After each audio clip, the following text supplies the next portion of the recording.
There is a version of you that started investing 5 years ago. Maybe you thought about it, maybe you even researched it, but something got in the way. The timing felt wrong, the market looked uncertain, or the amount you had available felt too small to matter.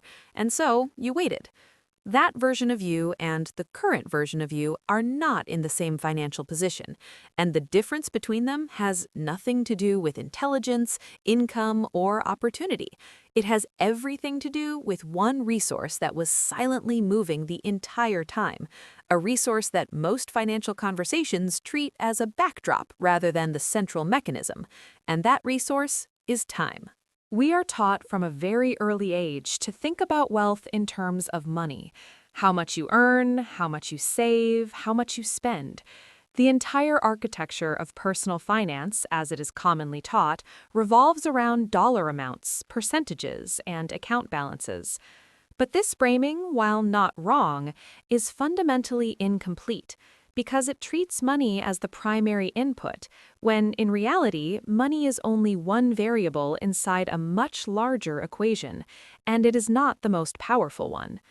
The most powerful variable in any long-term wealth equation is time.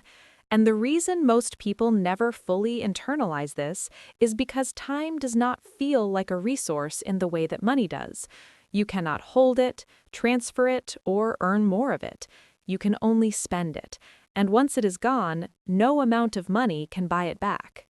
To understand why this matters so deeply, it helps to look at the actual mathematics rather than the motivational version of compound interest that gets repeated in personal finance content. Imagine two people. One begins investing $300 per month at age 22 and stops completely at age 32, never contributing another dollar after that point. The second person waits until age 32 to begin and contributes $300 per month continuously until age 62, 30 full years of consistent contributions. Assuming an average annual return of 8%, the person who stopped at 32 ends with approximately $1.02 million. The person who contributed for 30 straight years but started a decade later ends with approximately $980,000. The one who stopped investing at 32, after only 10 years of contributions, finishes ahead of the person who contributed for 30 years, simply because they started earlier. The total amount contributed by the first person was $36,000. The total contributed by the second was $108,000. The gap between those two outcomes is not explained by discipline or sacrifice. It is explained entirely by when the clock started. This is what makes time categorically different from money as a financial resource. Money can be earned, borrowed, inherited, or recovered. A bad financial year can be followed by a good one. A lost job can be replaced. A depleted savings account can be rebuilt. But a decade of compounding that did not happen cannot be reconstructed. It is not a setback, it is simply an absence, a blank space in an equation that can never be filled in retroactively. And yet, the behavioral patterns that cause people to delay are so deeply embedded in how we think about readiness, risk, and the right moment to begin that most people lose years, sometimes entire decades, before they take the first step. The psychological mechanism at work here is what researchers in behavioral economics refer to as present bias, which is the deeply human tendency to assign disproportionate weight to immediate conditions relative to future outcomes. When you are 24 years old and your income feels uncertain, the idea of locking away $200 per month into an investment account produces a real and immediate feeling of scarcity. The future benefit, which is abstract, distant, and mathematically enormous, does not register with the same emotional weight. Your brain is not broken for responding this way. It is doing exactly what it evolved to do, which is to prioritize the tangible present over the uncertain future.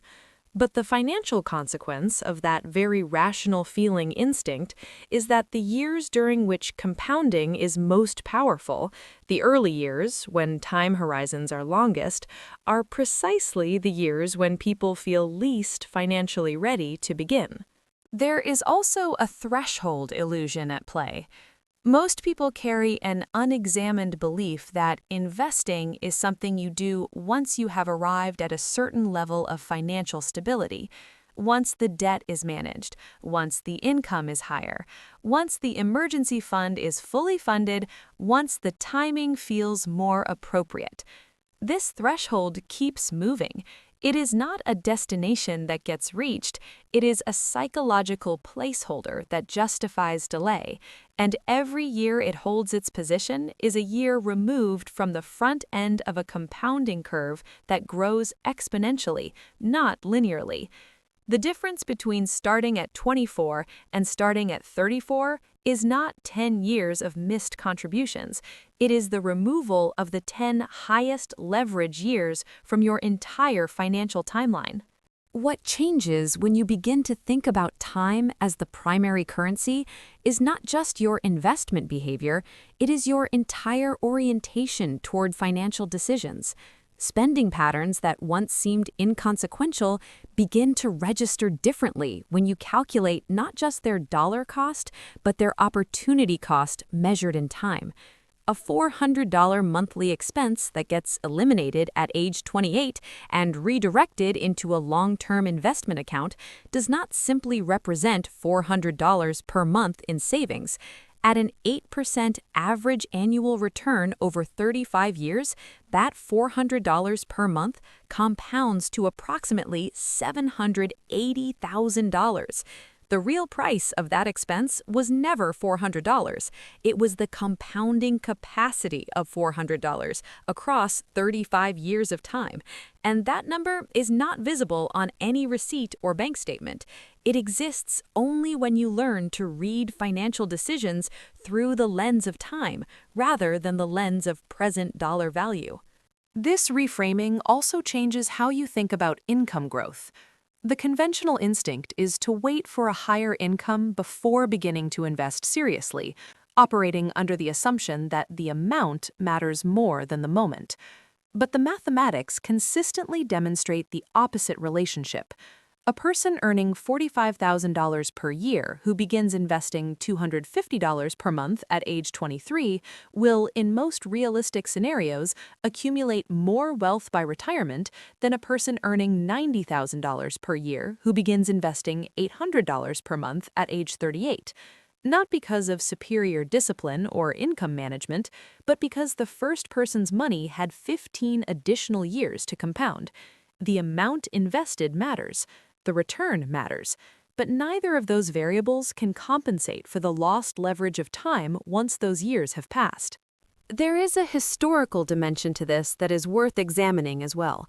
Every major period of wealth concentration in modern economic history has involved the same underlying pattern. Those who accumulated generational wealth did so not primarily by earning more than others, but by deploying capital earlier and allowing time to do the structural work. The mechanisms available to ordinary investors today, index funds, tax-advantaged retirement accounts, automatic contribution systems, democratize access to the same compounding mathematics that once required significant starting capital to access meaningfully. The variable that remains unequal is not access or opportunity in most cases. It is the willingness to treat time as the finite and irreplaceable resource that it actually is. The closing insight here is not motivational, it is mathematical and structural. Time does not care about your income level, your debt situation, your confidence in the market, or the complexity of your financial life. It moves at a fixed rate, regardless of your readiness, and every unit of it that passes without being allocated to a compounding system is a unit that cannot be recovered. The investors who build meaningful long-term wealth are not, on average, smarter or higher earning than those who do not. They are earlier.